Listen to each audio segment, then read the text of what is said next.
Joe, welcome back to another episode of the Vector Accelerator Podcast. We are accelerating our way through this year, and something that happens this time of year that I'm figuring out is that people are getting more and more busy, and probably now a couple times a day when I'm trying to set up meetings and conversations with people, I'm getting this has got to wait till after the holidays.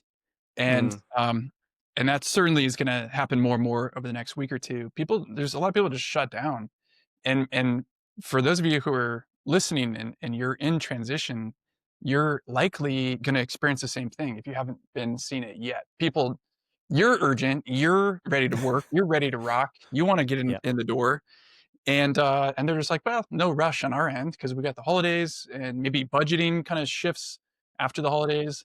So and this is your idea, wanted to dig into in this episode is what do you do when you're stuck? And there's like one side of that is feeling stuck, and we'll address that. And the other side of it is stuck. You really can't make any headway. So with that, welcome, Joe. How are you doing? And what are you stuck on right now? I'm doing great, and feeling stuck kind of feels common sometimes. Like to your point, things do slow down in business.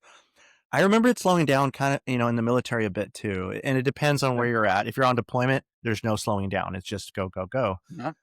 But back in the States, there's kind of a little bit of a lull. People kind of, if they're fortunate, take leave and go visit their family and across the country. So, the same thing happens in business. Things just kind of typically slow down. After going through that period numerous times now, I would say it's kind of a gift. It's different when there's a sense of urgency, to your point of like, hey, I need a job and why are people getting back to me? That can be frustrating. But yeah, I think feeling stuck is a normal thing on the personal journey. Yeah. And I have some ideas about that, but like which way do you want to go? Do you want to go on the personal side or do you want to go on the, well, okay. I think one of the things we always do with Vector, there's the felt need is probably I'm stuck.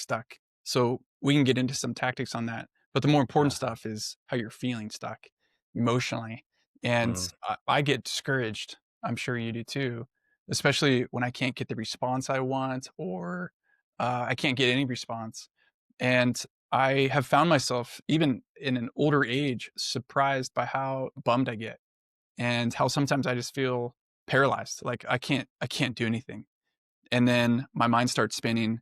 I think of all the things I should be doing, especially if I want to be the kind of person who makes an impact in the world. Like all the voices start coming up, and then I get more overwhelmed and more stuck. And I think that's where, and we'll reference probably in the show notes, other conversations, other podcasts we've had, or articles around the science of hope. The science of hope really addresses that stuckness. And the key definition of hope from a science standpoint is that tomorrow is going to be better, or the sense that I feel tomorrow is going to be better, and I have a part to play in making it better. And when you're feeling stuck, you're not certainly feeling filled with hope. You're probably feeling helpless. I can't do it. Tomorrow, nothing good is going to come.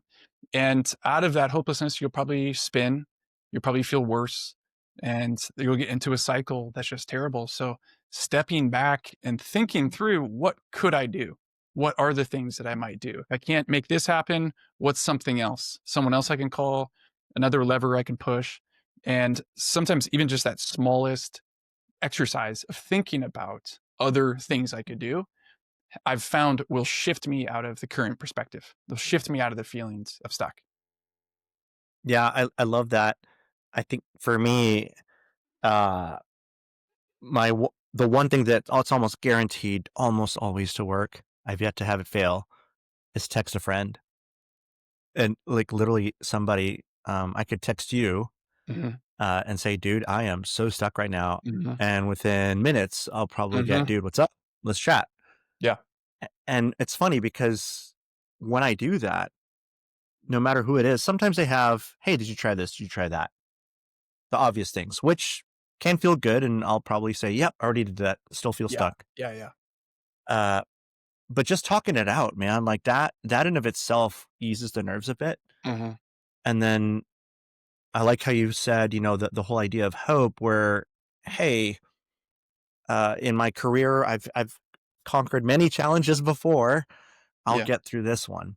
And when I sleep on it, I'll wake up. I'll feel what is that phrase from The Matrix? I'll feel right as rain. After Mm, you eat that cookie, yeah. just kind of sleep on it. And Mhm. sometimes just a little bit of head rest can Yeah. can can be a good thing. Yeah, Yeah. Movement, I think is helpful. Resting, for sure. movement. I mean, these are talking about tactical. These are really tactical things. Like, am I getting enough sleep? Have I moved my Mm, body? I think stress for some people just gets stuck in them, and it's a cycle that can kind of paralyze them because you're feeling insecure. Literally, I'm not secure in my future, which is insecurity, stress, worry, fear, all that stuff. So moving through it. I know you're also a runner. You're always exercising, working out, like, and me too. It's the body is so connected to the emotional side of things. some of the best ideas come during those workouts. Yeah, Have you noticed, like, maybe you're it's golfing really yep, in the middle of a game, yep, you get this neat idea or this thing that helps you propel yourself forward in in your professional self or in your family self or other things. It's all connected. Yeah. yeah, and Yeah. I think there's even been good studies about how walking can yield solutions to problems. There's something about the movement that can help your brain connect dots that you hadn't seen before, connect ideas. So again, feeling stuck, I don't know what to do. Take a walk, take a 30-minute walk. And there's been good research, in addition to sleeping, journaling, calling a Hmm. friend. I mean, these are all like I don't know what you call them, the solid habits of transition that you need to be just doing no matter what, because there's gonna be setbacks. You're gonna get stuck for sure. So let's talk about the tactical side. Um, and I think situations are like where you have sent in what they asked for, the employers have asked for, and you're not getting a response. And you've followed up once or twice. Hey, what's the next step? What are some things that you found that work? What have you heard from other people? Or what's some advice you can give? Yeah. What I've heard from other people is kind of the obvious things, but it's still, you wish, you wish you could just reach out and just say, "Hey, I'm over here. I need a job. I need some sort of response." But people get busy, Yeah, and so it's never personal. I've never had anybody refuse to get back to me because they don't like me. right. That's not the case. It's just people are extremely busy, and it's not that you're less important. It's just that Mhm, you're competing against many important issues. mhm, The people that are hiring aren't, unless unless they're a full time talent scout within a business, which some businesses have. That's yeah, all they do is look for talent. There's still the interview process from the hiring managers and everybody else who typically have full jobs. Like, they are yeah, invested in day to day activity, and mhm, so to bake in a 1 hour conversation with you, yeah, that's not like baking in an extra hour in your already busy 40, 50, 60 hour work yeah, week is not necessarily an easy thing to do. Even though they wanna hire talent, they wanna bring you yeah, in. So there's a lot of these competing factors. I'm just kind of mhm, verbalizing what's behind the screen. For you yourself, um, trying to exercise patience, um, and, um, and I would just go down the checklist of like, my checklist is, am I networking?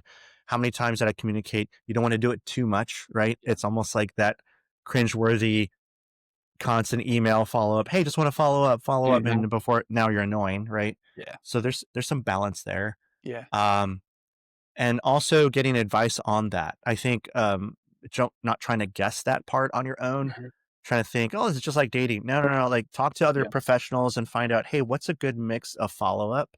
yeah, Those kinds of things I think are good. yeah, And there's also really neat ways to follow up. So it's not so desperate about maybe, "Hey, what's the status of this job?" yeah, But let's just say the company you're into is doing some really neat work and there's an article that they're involved in. yeah, And you shoot them that, "Hey, I found this article. yeah, This is awesome, that's good. really cool." Right? A little reminder, "Hey, I'm here Yeah, and I'm paying attention," right? It's less direct, but it's still effective, yeah, right? There's so many different things you can do that aren't as desperate, yeah. uh, in action. Yeah, you're reminding me, Yeah. I had a conversation once with a fellow that was in the Honor Foundation, and he didn't tell me exactly what he did, but he mentioned that he was in intelligence, And I was just so fascinated by that because I love spy stuff. And I was asking him questions about like, how do you describe your job? I was trying to get him to talk about his job at that time, at his job. And he just described this process of targeting an asset includes getting to know who they are, what they want, what they care about, what their problems are, and Mm, then anticipating those things, presenting those things to them, offering value to them to help them solve problems. And as he's talking, I'm like, dude, that's networking.